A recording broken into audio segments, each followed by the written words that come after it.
Hi, I'm Samantha Copeland, and for my leadership profile paper and presentation, I chose Abraham Lincoln. I chose Abraham Lincoln because he's a very admirable leader, and throughout his life, he faced many hardships, and he was one of the many reasons that slavery was abolished, and I'm against slavery, as I believe many people are, so I think that he contributed a lot to history. He was a great president, and he's one of the most recognizable leaders in my opinion. Abraham Lincoln dealt with a lot of crisis throughout his life. He was born into a poor family. He lived on a farm, and his parents were both uneducated, although they did believe that their kids should be educated. But as I said, they were a poor family, so they didn't get the best of education, and they had a lot of deaths in his family at a young age. His aunt, uncle, and mother, all three died of milk poisoning, and Abraham Lincoln actually had to help build the coffins with his father, and he actually talks about this in a letter that he wrote to someone about how young children deal with death the hardest. Even though they might not necessarily show it, it affects kids the most, but even despite the fact that he had all this tragedy in his life, he knew that there would be a better day to come. Due to all of the trauma in his life, he became socially awkward and feared intimacy with women when he was older. And another crisis that he had to deal with was the moral dilemma of if he ends slavery, he's going to start a war, but if he doesn't end slavery, then hundreds of thousands of people are going to be slaves, and that goes against the pursuit of happiness, life, liberty, and all of our basic rights. Abraham, as a leader, was a strong leader. He was determined, and he had authoritarian leadership traits and democratic. He talked to the people and let them know what was going on, but he also would say, this is my plan, and this is how I'm going to do it. For example, when he had the Emancipation Proclamation, instead of going to the Senate and asking them, hey, what do y'all think I should do, he said, this is my plan. And he did still allow them to give advice, but he didn't ask for it.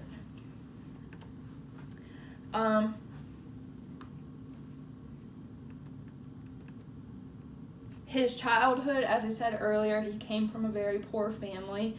They lived in a farmland, and after his mother died, his dad got remarried to his stepmom, and his stepmom actually became a very big part of his life. She ended up being one of the people that tied their family together, and she became particularly fond of Abraham.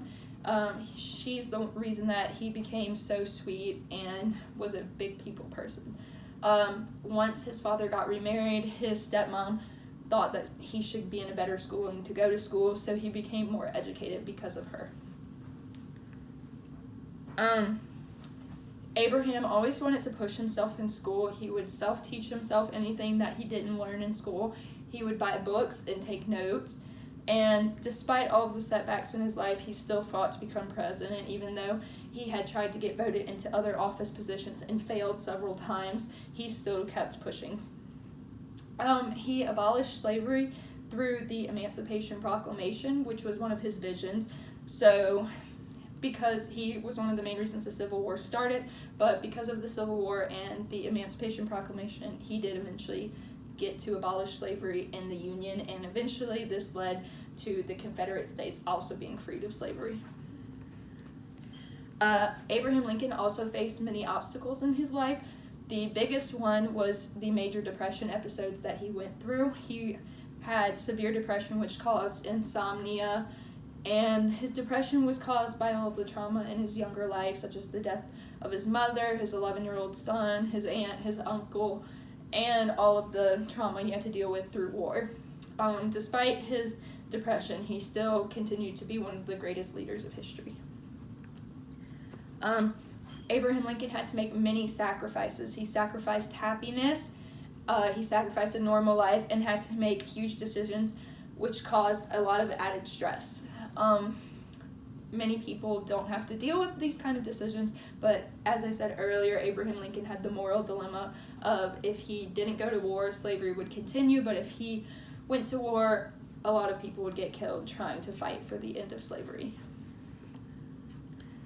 Abraham Lincoln did have emotions at times, as everyone does, and sometimes he would get angry, and he was known to hit people sometimes and push them down. He dealt with his depression well, even though some people were able to tell he was depressed. He still obviously never acted on any of his thoughts. He continued to be a strong leader despite all of his mental illness. And I believe that Abraham Lincoln was a really great leader, and he contributed a lot to the country, and he shows a lot of great leadership traits that we can all learn a lot from.